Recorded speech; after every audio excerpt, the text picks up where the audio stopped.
people who buy airtime on radio, low-powered FM radio stations and what that can do for the community, and how I think broadcast students should have to broadcast like in the old days. Stay tuned, DJCrazyJimmy.com. Download DJ Crazy Jimmy on the Google Play Store today. Have you ever listened to brokered radio shows on the weekend?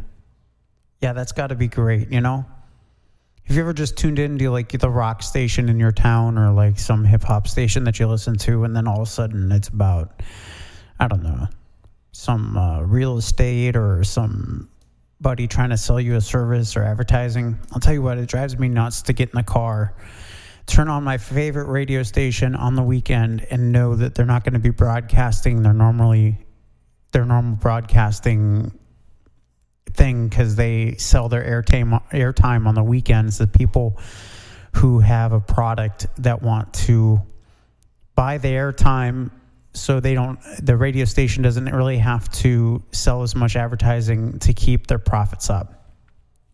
That really drives me nuts. I don't know why some of the radio stations that have the ability to hire a staff to do original programming on the weekends just don't do that. But, you know, I understand the brokered radio thing. I used to work in brokered radio on the weekend. I used to actually help produce shows that were brokered radio on the weekend.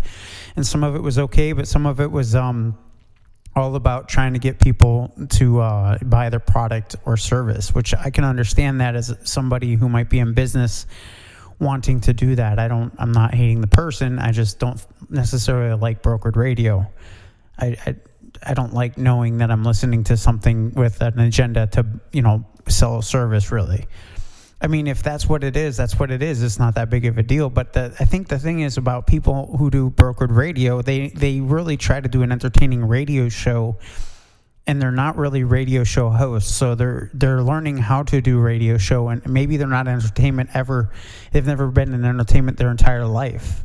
And I think that they have no clue on how to entertain, and they're learning through their show on the radio, and they listen to their podcast and they think, well, damn, I'm getting good at this. But to be honest with you, some of it is not. Like today on, I hate to mention any radio stations in particular, so I won't.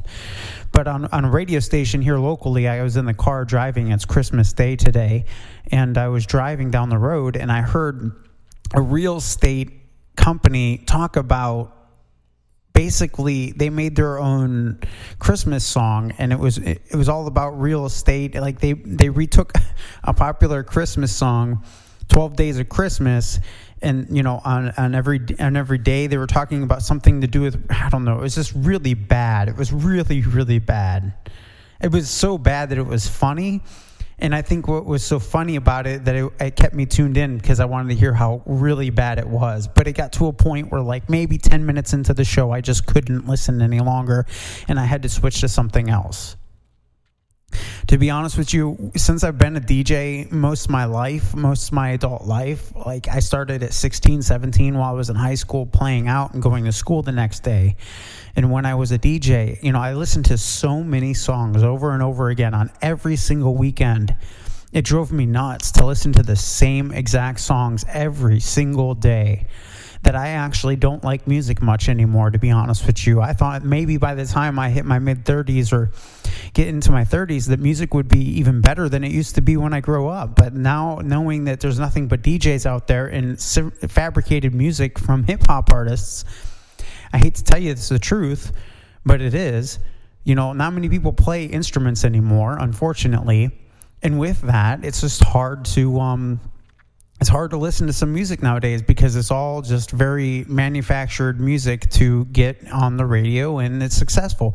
However, the thing is those shows those songs that are on the radio, they play the same songs over and over and over again. So it's nothing really original. I think the thing is that in radio, at one point in time, the DJ on the air had to keep the station going. He didn't have a computer to back him up in case the radio station had problems being on air. There was something to come in and, you know, keep the radio station going like they have today. The DJ had to go and pull records and cassette tapes and CDs and keep the radio station going manually. And that made the radio station unique. The person on air was, doing this in the background while they were talking to you.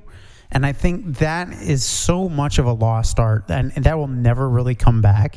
It's always been like a dream of mine to register a low-powered FM radio station.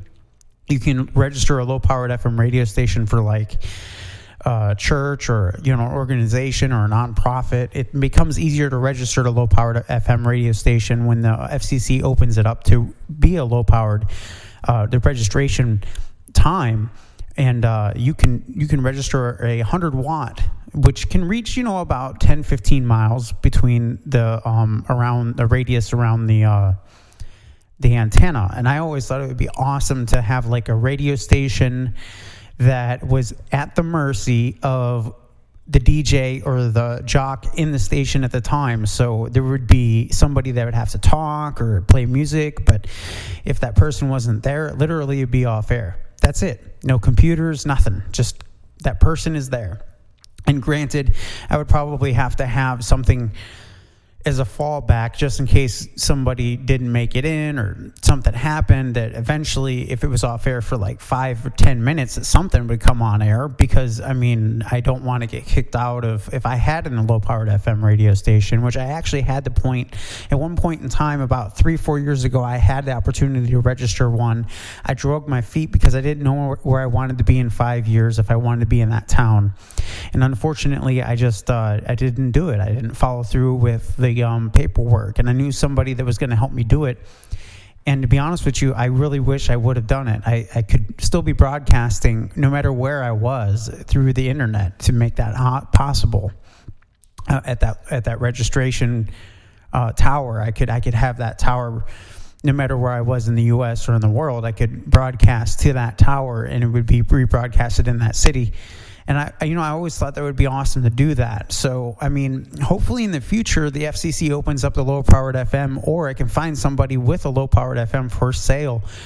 Unfortunately, the low-powered FM radio stations that are for sale currently are like $20,000, $30,000, which is a lot more than it costs to register to get a construction permit to build a low-powered FM radio station. However, I really think it would be awesome to do live local programming pertaining to the community that I'm in and bringing radio back to what it should be. I really think if we had radio at a time where like it used to be in the 50s, 60s, 70s, early 80s, where not necessarily it's that music that's being played or that genre of whatever was going on in that time, but if we had to bring back the rawness of that radio broadcast in those times where it was somebody in a station entertaining you, I really think that would be awesome. I really, really, really think broadcast students should have a radio station that is raw like that. You go in, and if you're not able to keep it going, it goes off air, and you're at fault for it. And you have to learn from that, pick up from where you left off, brush off your shoulders, and get back up on the high horse and run that radio station. I really think if broadcast students had the ability to run a station, and if it went off air, well, that's their fault, then they would learn from that. So when they walk into a modern day radio station, they really can appreciate the fact that they know how to keep it running. With, say, if all the computers fail, they can talk into the microphone and cue up some stuff and keep it going.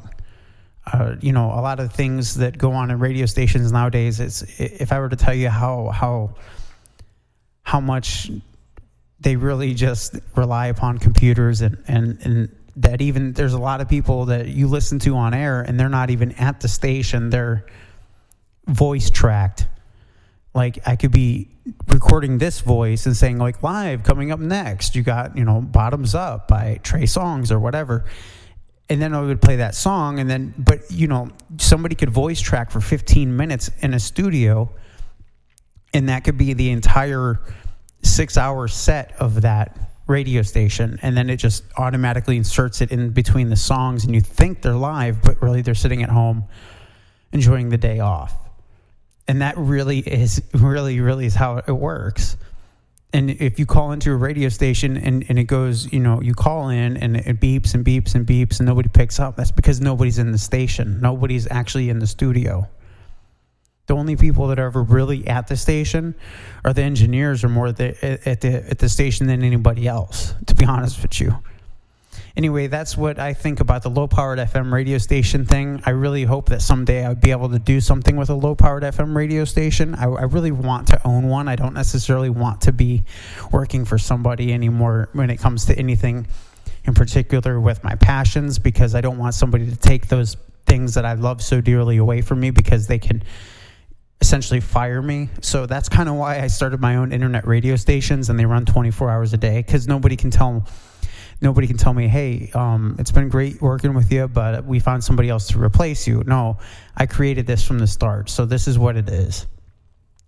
And at this point, I really always wanted to do YouTube. Like I said in my other video that I'm going to be posting as well, I would love to get 10,000 subscribers, because I'm only approximately 4 hours away from Los Angeles. And to be honest with you, if I can get 10,000 subscribers, YouTube will give you the ability to go into their studios and use their Red One camera and their their light rig and their all this stuff in their studio for free, as long as you have 10,000 subscribers or more. They have a couple studios throughout the US. And with what I do for work, I don't have to log. I can log in and log out when I want to work, and I work for myself. So I'm lucky enough to be able to just follow my passion and my dream, and that's kind of where my heart is right now. I'm working on what I want to do, and hopefully in the future I will be where I want to be. And I don't know if this is recording, because I hit the record button, but I don't see it moving. I hope this is recording. Anyway, the video is recording, but maybe not the audio. That would drive me nuts. Okay, well, anyway, neither here or there. Check out the DJ Crazy Jimmy app on the Google Play Store, djcrazyjimmy.com, radiomelive.com, electronicdancemusic.audio. And as always, if you want to leave a message, I might feature your voice, what you got to say, on 601-336-0052. Peace out.